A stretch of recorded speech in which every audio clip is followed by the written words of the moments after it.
Today, we are breaking down the critical concepts of eminent domain and condemnation for the national portion of the real estate licensing exam.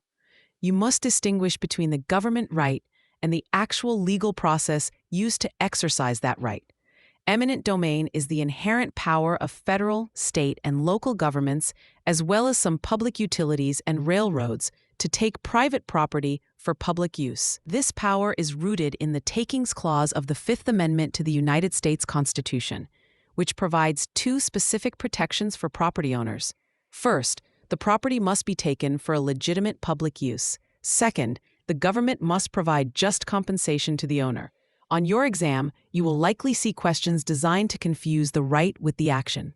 Remember that eminent domain is the power itself, while condemnation is the formal legal process or lawsuit used to exercise that power. If a government entity decides a new highway must run through your backyard, they are exercising eminent domain, but they initiate a condemnation suit to actually acquire the title if you refuse to sell voluntarily. One major exam trap involves the definition of public use. While traditional examples include schools, roads, and parks, the courts have expanded this to include urban renewal or even private economic development that serves a public purpose. Do not assume the government is restricted only to building government-owned facilities. Another common trick involves the calculation of just compensation. This is generally defined as the fair market value of the property at the time of the taking. The exam might try to suggest that the owner is entitled to the value of the property after the improvements are built, or perhaps the emotional value to the owner, but those are incorrect. It is strictly the fair market value. A third and very frequent exam topic is inverse condemnation. This occurs when a property owner sues the government because a government action has significantly reduced the value or use of their property without formal eminent domain proceedings. For example, if a city builds a new airport runway that results in constant low-flying planes over a home, making it uninhabitable, the owner might file an inverse condemnation suit to force the government to buy the property. The key distinction here is that in standard condemnation, the government is the plaintiff, but in inverse condemnation, the property owner is the plaintiff. To keep these straight on test day, use the mnemonic PD, which stands for the four government powers of police power, eminent domain, taxation, and escheat.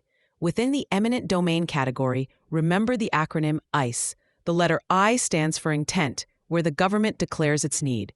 The letter C stands for condemnation, which is the legal action taken. The letter E stands for equity, representing the just compensation or fair market value paid to the owner. Another helpful shortcut is to remember that inverse condemnation is the opposite of the normal flow. Normally, the government takes and then pays, but in inverse, the owner has to fight to get paid for what has already been effectively taken or damaged. Be careful with wording regarding partial takings. If the government takes only half of a lot, the owner may be entitled to severance damages for the loss in value to the remaining portion. This is often tested alongside the concept of just compensation. If you see a question about a property owner being unable to use their land because of a new zoning law that is so restrictive it leaves the land with no economic value, that is also a form of inverse condemnation. You must focus on whether the government initiated the action to take the title or if the owner is forced to sue to get paid. If the owner is the one initiating the lawsuit to get compensation, the answer is almost always inverse condemnation. Focus on who is initiating the action and whether the use is truly for a public purpose. Understand that the Fifth Amendment is the legal backbone for these powers and that the government cannot simply take land without following the strict due process of condemnation. Police power, like zoning, usually does not require compensation, but eminent domain always does. If you see an exam question asking about the government taking land for a school, identify eminent domain as the power and condemnation as the process.